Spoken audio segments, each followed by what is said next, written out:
నమస్తే, welcome to our channel. నేను C Iran, Israel, America యుద్ధ వాతావరణంలో భారతదేశం అయితే ఇప్పుడు ఎల్పిజి గ్యాస్ వల్ల ఇబ్బందులు అయితే ఇక్కడ దేశం మీదనైతే చాలా ఎఫెక్ట్ పడింది. మరి ఏంటి ఈ యుద్ధం ఇంకా కొనసాగుతూనే ఉంటే మన పరిస్థితి ఏంటి, ఎలాంటి అనుభవాలు అంటే ఎలాంటి కష్టాలు మనం ఫేస్ చేయాల్సిన పరిస్థితులు ఎదుర్కోవాల్సి వస్తుంది ఏంటి అనేది మనకి వివరించడానికి మనతో పాటు ఉన్నారు చలసాని శ్రీనివాస్ గారు. నమస్కారం సార్. నమస్కారం, అందరికీ నమస్కారం సార్. ఇప్పుడు చూసుకున్నట్టయితే ఈ ఇరాన్, ఇజ్రాయెల్, అమెరికా యుద్ధాల వల్ల ప్రపంచ దేశాలు అంటే భయపడుతున్నాయి. అంటే ముందు ఇప్పటికీ చాలా వరకు నష్టం జరుగుతుంది. ఈ గ్యాస్ వల్ల ఇంకా ఎక్కువ ఇబ్బందులు పడుతున్నాయి. ఇది ఇంకా కొనసాగితే ఇంకా ఎలాంటి పరిస్థితులను మనం ఎదుర్కోవాల్సి వస్తుంది అని చెప్పేసి కూడా అందరూ ఆలోచనలు పడ్డ పరిస్థితి. అండ్ ఇక్కడ చూసుకున్నట్టయితే మన గవర్నమెంట్స్ చెప్తున్నాయి గ్యాస్ ఇబ్బందులు ఏం లేవు అంటున్నారు, కానీ బుక్ చేసుకుంటే మాత్రం అది అవ్వట్లేదు. చాలా మంది లైన్లలో క్యూలలో నిలబడుతున్నారు. సో మరి దీన్ని ఎలా చూడాలంటారు? మన గ్యాస్ మనం దీని మీద మాట్లాడదాం. అంతర్జాతీయ సమస్య మీద రా. మీ ఇంట్లో గ్యాస్ బండ్ వాడతారా? వాడతాను సార్. 2013లో గ్యాస్ బండ్ రేట్ ఎంత ఉంది? 400 రూపాయలు చెల్లింది. అది టకీరమైన 1200 పెంచేసి మొన్న 300 తగ్గించారు. ఎంత దాతృత్వం విశ్వగురుది. వాళ్ళ కాళ్ళకి మొక్కండే, ఆయన ఎక్కడికి వస్తారు ఆయన ఫోటోలకి నీళ్ళు వేసి పాలేసి అభిషేకం చేయండి అంటున్నారు. నాకు అర్థమేం అవ్వట్లేదు. ఇది ఎందుకు అభిషేకం చేయాలో అర్థం కావట్లేదు. ఇప్పుడు మొన్న ఇవాళ ఇరాన్తో దాని 60 రూపాయలు పెరిగిందన్నారు. 60 రూపాయలు పెరగడానికి అడ్జస్ట్ చేసుకోవాలి. దాని గురించి కాంగ్రెస్ ట్రోల్ చేయడానికి కూడా నేను విభేదిస్తున్నా. అంటే మనం ఇందులో చాలామంది కూడా అటో ఇటో చూడటానికి అలవాటు పడిపోయారు. స్వతంత్ర వ్యక్తిత్వం ఉన్న వాళ్ళ గురించి నేను మాట్లాడుతున్నా. ఇవాళ చూసేవాళ్ళు వాళ్ళ ఆత్మగౌరవంతో, స్వతంత్ర వ్యక్తిత్వం ఉండి తల్లిదండ్రులు నేర్పిన సంస్కారం, గౌరవంతో ఆలోచించగలిగి వ్యాఖ్యలు చేసే వాళ్ళ గురించి మాట్లాడుతున్నాను. మిగతాలు తీసేయండి. రిఫరెన్స్ గ్యాన్స్ గురించి నేను మాట్లాడాల్సిన పని లేదు. ఈ సొసైటీలో వాళ్ళకి స్థానం వేరే ఉంటుంది. మళ్ళీ అడుగుతున్నాను, 2013-14 నీకు తెలుసు డీజిల్ ఎంత ఉండేది? 59 రూపాయలు ఉండేది. అప్పుడు క్రూడ్ ఆయిల్ బ్యారెల్ 110 నుంచి $130 కూడా ఉంది మన్మోహన్ సింగ్ గారి హయాంలో. రిపీట్ చేస్తున్నాం, ఒక బ్యారెల్కి క్రూడ్ ఆయిల్ అంతర్జాతీయ రేటు బ్రెంట్ క్రూడ్ ఆయిల్ 110 నుంచి $130 కూడా అయింది. 100 కూడా ఉండొచ్చు, కానీ ఉదయంగా అప్పుడు కూడా డీజిల్ 59 రూపాయలకు ఉంది. ఇప్పుడు ఇవాళ బ్రెంట్ క్రూడ్ ఆయిల్ ఇరాన్ నేపథ్యం $105-110 కూడా వెళ్ళింది. కానీ గత 10 సంవత్సరాల్లో అత్యధిక కాలం $50 నుంచి $70 ఉంది. డీజిల్ రేటు 25 రూపాయలు ప్రతి మనిషికి ఇండియాలో లీటర్కి చొప్పున రావాలి. మీకు వచ్చిందా? పెట్రోల్ వచ్చిందా? గ్యాస్ బండ అప్పుడు గవర్నమెంట్ సబ్సిడీ ఇచ్చేది, ఇవ్వకపోయినా 800 రూపాయలు పైన పడి ఉండేది. చెప్తున్నాను, అసలు ఏం జరుగుతుందని నాకు అర్థం కాదు. ఇవాళ ఇష్టం వచ్చినట్టే మనం ఈ ఎక్కువ డబ్బులు వచ్చేసి దాంట్లో వీళ్ళు 10 లక్షల కోట్లు, 15 లక్షల కోట్లు, 20 లక్షల కోట్లు కేంద్ర ప్రభుత్వానికి అదనంగా 300% సెస్ వేసి రాష్ట్రాలకు రాకూడదని కేంద్రం లాగేసింది. అంటే పన్నులు వేస్తే పన్నుల్లో 42% రాష్ట్రాలకు ఇవ్వాల్సిన పని ఏముందని సెస్ వేసి లాగేస్తే కోవిడ్కి 30,000 కోట్లు ఖర్చు పెట్టారు, 50,000 కోట్లు ఆ పాత ఉన్న బాండ్లు తీర్చేశారని ఆ విశ్వగురు గారి అభిమానులు వాట్సాప్ యూనివర్సిటీలో వేస్తున్నారు. మళ్ళీ నేను చెప్తున్నాను, అయ్యా మన దేశంలో గవర్నర్ మోడీ గారు, అదానీ గారు అధికారంలోకి వచ్చేటప్పటికి 53 లక్షల కోట్ల రూపాయలు భారతదేశానికి అప్పులు ఉన్నాయి. ఈ ఆర్థిక సంవత్సరం అంతానికి 200 లక్షల కోట్లు దాటిపోతున్నాయి. మళ్ళీ రిపీట్ చేస్తున్నాను, మీరేదో 50,000 కోట్లు, 30,000 కోట్లు, లేకపోతే ఈ ఆయిల్ మీద 15 లక్షల కోట్లు కేంద్ర ప్రభుత్వాన్ని ఆధారంగా వచ్చింది అది ఖర్చు పెట్టారంటారు. 200 లక్షల కోట్ల అప్పు భారతదేశానికి మోడీ గారికి గత 11-12 సంవత్సరాల్లో ఇచ్చిన గిఫ్ట్ విశ్వగురువు గారు. నేను చెప్పిన తప్పు అయితే నెట్లో ఎత్తుక్కోండి, తిట్టేవాళ్ళు తిట్టుకోండి. మీ ఆత్మసాక్షిని, మనస్సాక్షిని మాత్రం చంపుకోకండి.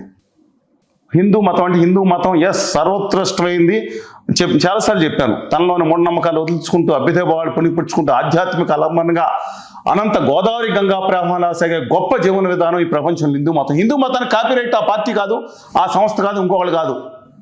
అది నేను చెప్తున్నాను. హిందూ మతానికి వాళ్ళ ఉత్తర ఆర్య సనాతన మనువాదులు ఆ కాపీరైటు. మా వెంకటేశ్వర స్వామి మా గ్రంథాలు లేదు, మీరు ఆర్య గ్రంథాలు సనాతనవాదంలో వెంకటేశ్వర స్వామి ప్రసక్తి లేదు. ఆర్య సనాతనవాదం రాసుకొచ్చారు ఇరాన్ నుంచి ఆర్యలు.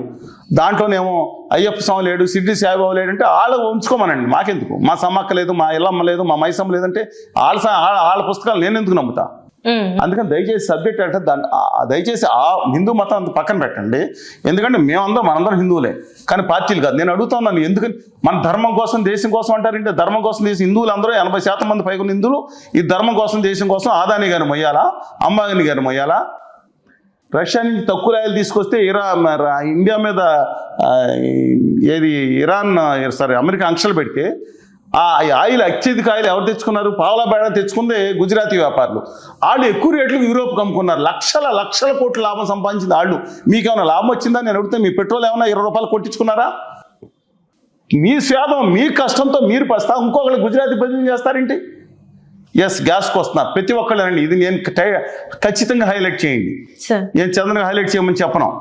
నేను తెలుగు బిడ్డలకు విజ్ఞప్తి చేస్తున్నా, 2 తెలుగు రాష్ట్రాల్లో ఉన్న బిడ్డలకు విజ్ఞప్తి చేస్తున్నా, తమ ఆత్మగౌరవంతో బతికే వాళ్ళకి విజ్ఞప్తి, సిగ్గు లజ్జలే నాయకులకి ఊడిగం చేసే వాళ్ళకి ఎవరైనా సరే నేను మాట్లాడట్లేదు.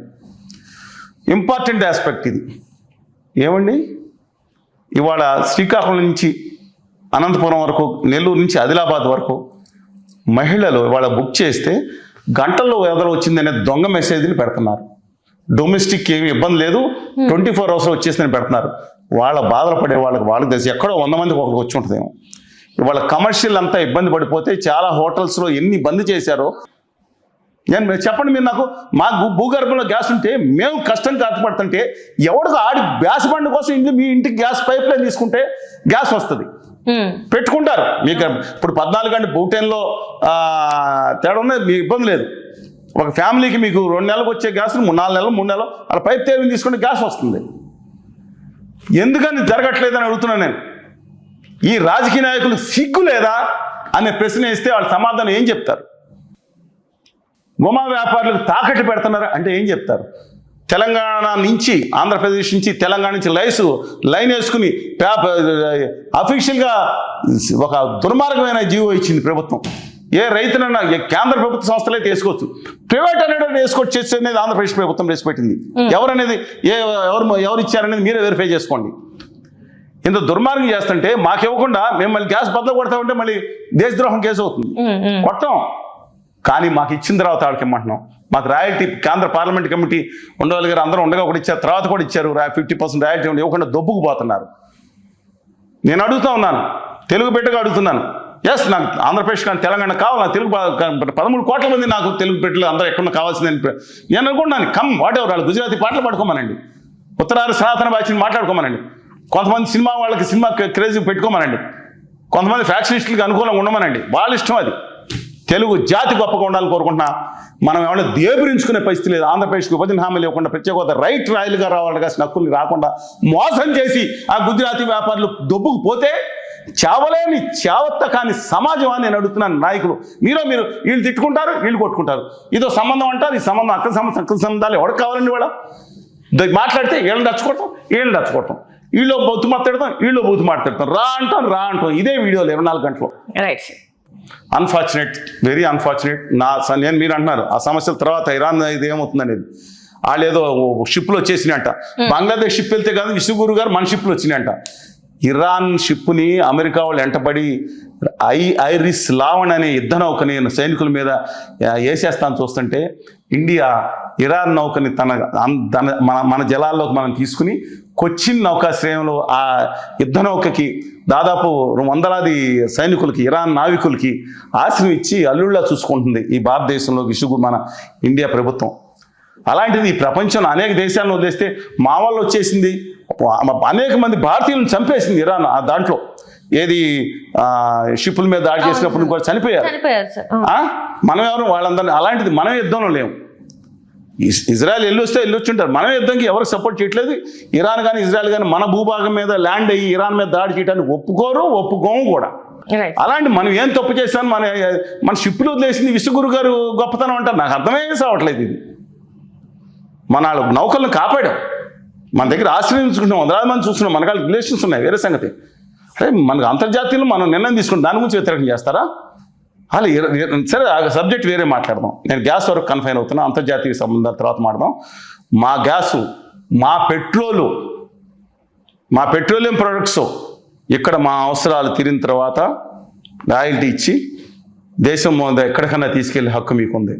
మా శ్రీకాకుళం వరకు ఉన్న గ్యాస్ దాన్ని మీ గుజరాతీ మార్వాడి వ్యాపారుల కోసం ఆ ఉత్తరాదికి లైన్ వేసుకుని మోడీ గారు విశాఖపట్నం వచ్చి ఇది ఆంధ్రప్రదేశ్కి నేను ఇచ్చే గిఫ్ట్ అని పేపర్లో అడ్వర్టైజ్మెంట్ వేయించుకున్నారు ప్రభుత్వాల చేత.